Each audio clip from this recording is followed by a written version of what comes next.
नमस्कार, जय हिंद दोस्तों। यूनिवर्सल गुरु क्लासेस के ऑफिशियल यूट्यूब चैनल पर आप सभी का स्वागत है।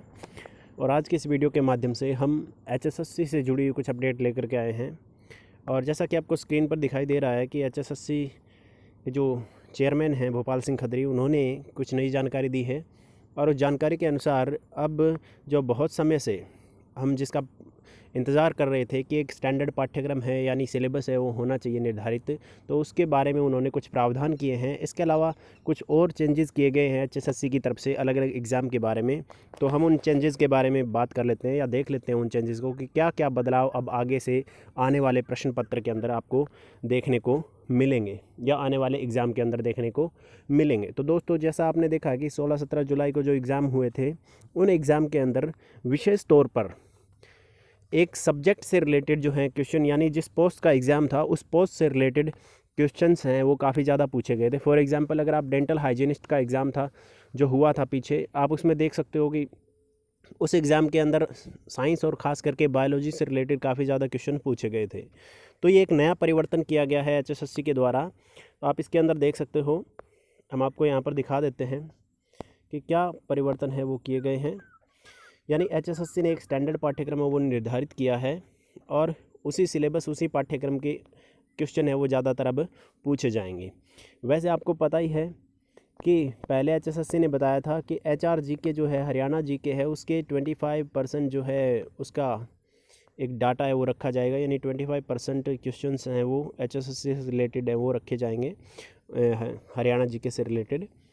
तो उसका अपना एक क्राइटेरिया है वो तो रहेगा। लेकिन अब जो परिवर्तन किया गया है वो ये है कि उस परिवर्तन के आधार पर आप देख सकते हो कि जिस पोस्ट के लिए पेपर है उसी पोस्ट से रिलेटेड जो है 30 से 35% क्वेश्चन है उसी पोस्ट से रिलेटेड है अब आपके एग्ज़ाम के अंदर आएंगे। तो यानी एक सब्जेक्ट स्पेसिफिक हो गया कि जिस प्रकार जो आपकी पोस्ट है, चाहे वो कांस्टेबल की हो, चाहे वो एसआई वगैरह की हो या ग्राम सचिव पटवारी वगैरह की हो, तो उन पोस्ट से रिलेटेड जो क्वेश्चन हैं वो आएंगे अब 30 से 35% यानी 30 से 35%।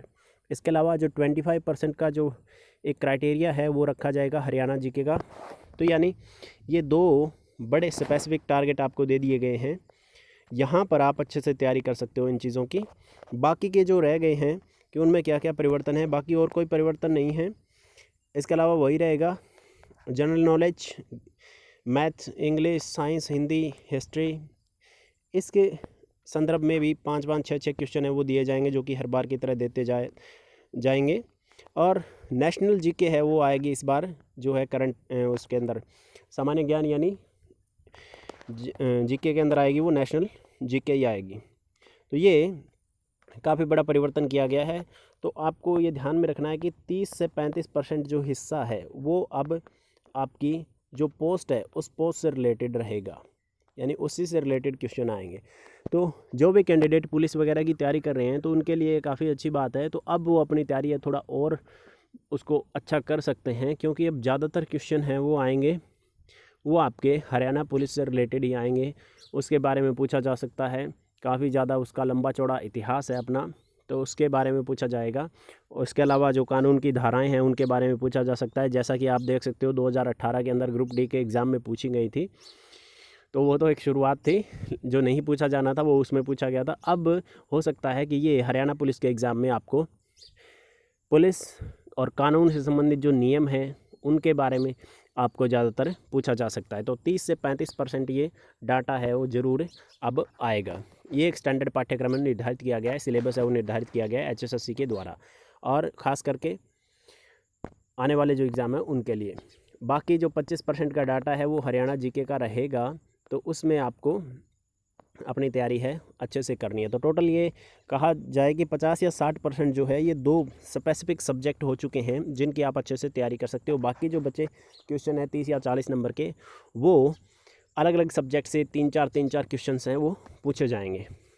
तो अब आप इन पर ध्यान दे सकते हो अच्छे से और अपनी तैयारी है वो जारी रख सकते हो। फर्दर क्या क्या चेंजेस हैं हम आपको ये भी बता दें कि एक आपने देखा होगा कि हम ज़्यादातर क्या करते हैं, यूट्यूब पर आपने काफ़ी सारी वीडियो देखी होंगी कि कैसे हम तुक्का लगाने में एक्सपर्ट हो सकते हैं।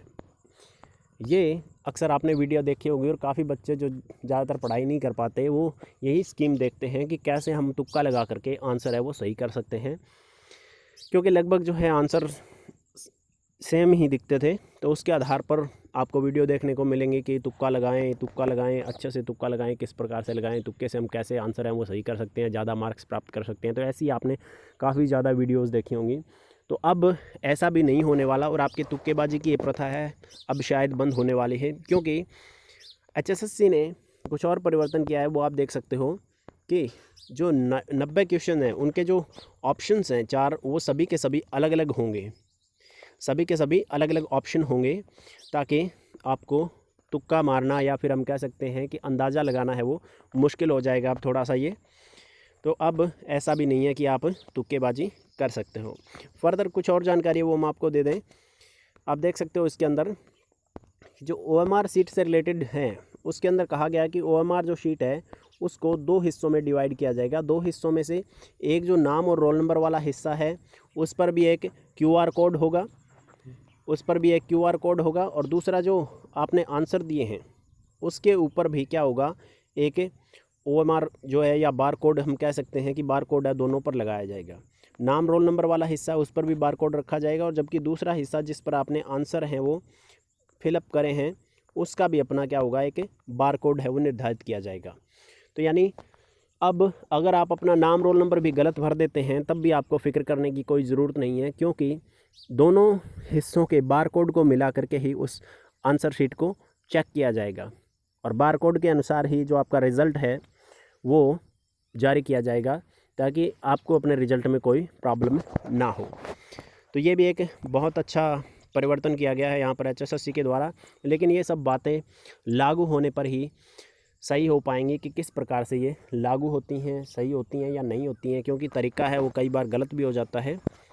तो ये परिवर्तन अगर हम देखें तो काफ़ी अच्छा है, क्योंकि कई बार हम देखते हैं कि इनएक्सपीरियंस खास करके जो बच्चे होते हैं नए नए जिन्होंने अपने एग्ज़ाम हैं वो देने होते हैं, वो बच्चे अक्सर गलती कर बैठते हैं और अपना रोल नंबर है वो गलत फिल कर देते हैं। तो उसके बाद में उनको दोबारा अलाउ नहीं किया जाता किसी न किसी प्रकार से, या फिर कई परेशानी आती हैं। तो अब ऐसा भी नहीं होगा कि अगर आप नाम या रोल नंबर है वो गलत भर देते हैं तो भी कोई प्रॉब्लम नहीं होगी, क्योंकि आपका बार कोड ही निर्धारित करेगा आपकी आंसर शीट का भविष्य। तो ये भी काफ़ी एक अच्छा चेंज है। तो ये 2 इम्पोर्टेंट न्यूज़ थी, आप ध्यान में रख सकते हो। एक स्टैंडर्ड सिलेबस है, उस सिलेबस से यानी पोस्ट से रिलेटेड जो क्वेश्चन है वो पूछे जाएंगे 30% के लगभग, और हरियाणा GK 25% होगा। इसके अलावा ये परिवर्तन है यहाँ पर बार कोड वाला, ये भी काफ़ी अच्छा है। और अब जो है कि एक इम्पोर्टेंट न्यूज़ ये है कि 30 जो तारीख है आने वाली जुलाई, उससे हरियाणा जो पुलिस है उसके एडमिट कार्ड हैं वो अपलोड होना स्टार्ट हो जाएंगे और आप डाउनलोड उनको कर सकते हैं। इसके बारे में सभी ज़िलों के जो DC हैं उनको पत्र भेजा जा चुका है कि अब आप अपने एग्ज़ाम की तैयारी है वो अच्छे से करिए और अपना सिलेक्शन प्राप्त करें। हम आपके लिए यही दुआ करते हैं, और अपनी तैयारी को ज़ोर शोर से करिए, क्योंकि कुछ ही पल की मेहनत आपके सपनों को साकार कर सकती है। नेक्स्ट वीडियो के लिए, नई नई जानकारियों के लिए आप जुड़े रहें हमारे साथ। तब तक के लिए मिलते हैं आगे।